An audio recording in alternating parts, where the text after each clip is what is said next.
तो गाइस आमे दी भौणी आज बाहर राहमा जीव बोली जो खरा हो मत कहला आस जीवा खरा बेले बिरियानी टे खाई आस मुझे केते दिन बाहर बिरियानी खाई बोली जीवी बोली भी जापार नी। तो आज दी भौणी गलु बिरियानी खाई बोली पुणी देखो खरारे गलु जाइलु खरा बेले जाइलु आमे गोटे बस भी आसो आम लक्ष्मी बस जीवु बोली आम जाऊँ।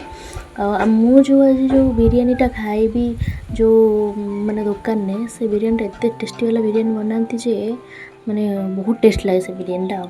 टुई कहूँ मो देह खराब थिला आउ तथापि मु बाहर के आसिली मो इच्छा होती मैंने मुझे चलुची बोली एमती मत कहूँ एकाड़िया राम जीव देखते केमती नाची नाची आऊँ।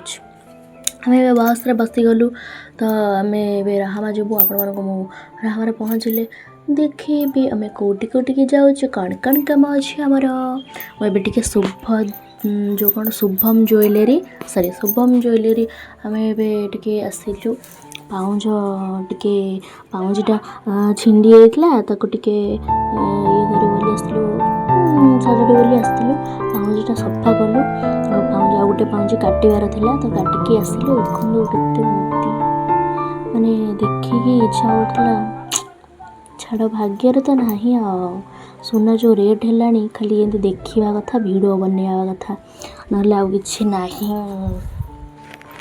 देखो एपटे हार राणी हार एपटे मंगलसूत्र एपटे इयरिंग्स आउ चेन एपटे भी इयरिंग्स अच्छी बहुत सारा से भाईना तंकर सजाड़ुली तार बसी मु भिडियोटा टिके बनाऊली देखु।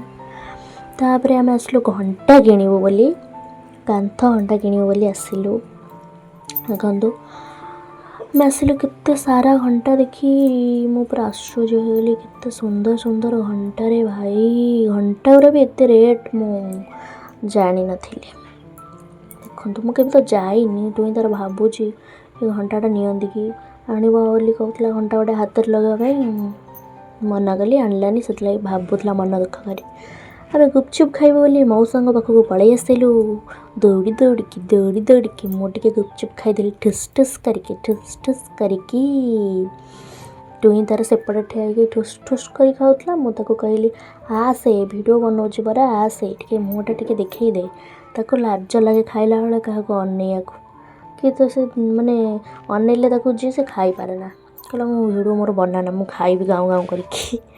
तो देखो खट्टा पिंडा केते सुंदर देखा मु बिरियानी खाइबी बोली 10 टंकार गुपचुप खाइली तो सी भी बिरियानी खाइब जे मो सहित कि सी तार खाइला 20 टंकार गुपचुप खाइला। आम पार्लर टे जाऊँ देखो कुकुर के शोला केबे भी पार्लर आईब्रो सेप करेनी आज फास्ट टाइम पे आसी देखो मैंने एत जोर मत काटिला से सूतार करूली एत जोर से आईब्रो सेप करूली काटिला मत माने इच्छा होता है मुझे पलैबी से था गोटे पट करके एत जोर से मत काटिला मत कांद लगे मुझे भी आसबी देखो आईब्रो सेप करके आसली घरे ब्लेड्रे करे निजे निजे फास्ट टाइम पे टुई कहला बोले जाइली एत जोर काटिला जीवन आ इच्छा ना मोर के आईब्रो सेप कराया पार्लर।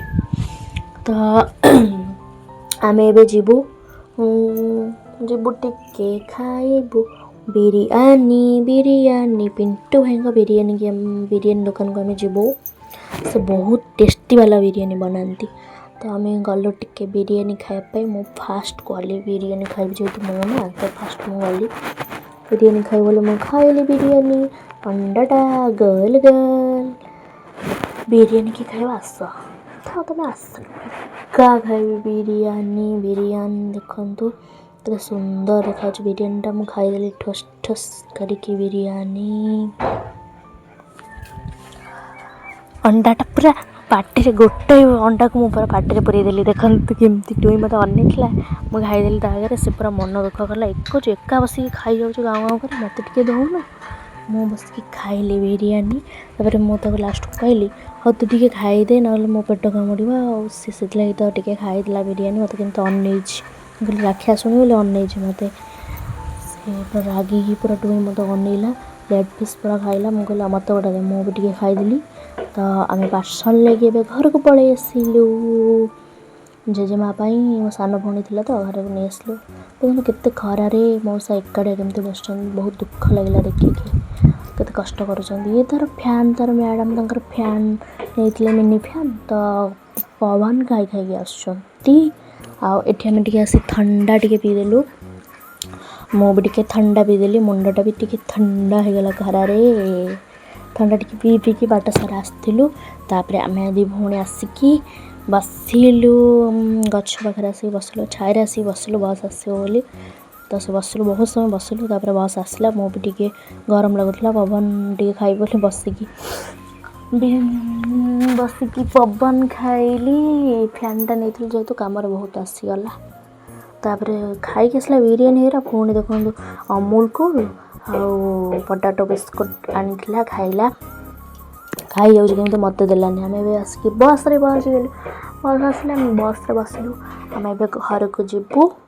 ତ ଦେଖନ୍ତୁ କେତେ ସୁନ୍ଦର ଦେଖାଯାଉଛି ଆମ ରାହାମା ପୋଲଟା, ନଈଟା କେତେ ସୁନ୍ଦର ଦେଖାଯାଉଛି ଦେଖନ୍ତୁ। ଯଦି ଆସିବାକୁ ଚାହୁଁଛନ୍ତି ରାହାମାକୁ ଫଟୋ ସୁଟ୍ କରିବା ପାଇଁ ତାହେଲେ ମୋତେ କମେଣ୍ଟରେ ଜଣାଇବେ। ଟୁଇଁ ଶୋଇଥିଲା, ମୁଁ ଡାକିଲି ସରି ଟୁଆଁ ଏଇ ଟୁଆଁ, ସେ କହିଲା ମୋତେ ଭୋକ ଗଲାଣି। ମୁଁ କହିଲି ଏଇଟା କ'ଣ ହେଇଛି ଟ୍ରେନ୍ କି ତୋତେ ଭୋକ କଲେ ମୁଁ ତୋତେ ଆଣିକି ଦେଇଦେବି ବୋଲି। ତ କହିଲି, ସେ କହୁଛି, ମୁଁ କହିଲି କ'ଣ ଖାଇବୁ ନା ଝାଲ ମୁଢ଼ି ଖାଇବି। ମୁଁ କହିଲି ଝାଲ ମୁଢ଼ି ଏଠି କେଉଁଠୁ ଆସିବ କି ତୋତେ ଆଣିକି ଦେବି, ଏଇଟା କ'ଣ ଟ୍ରେନ୍ ହେଇଛି ତୋତେ ଆଣିକି ଝାଲମୁଢ଼ି ଦେବି ଖାଇବୁ ତୁ। ତାପରେ ସେଠୁ ଶୋଇପଡ଼ିଲା। ମୁଁ କହିଲି ବାଉଳୁଛୁ ଆଉ ଶୋଇକି ଆଉ।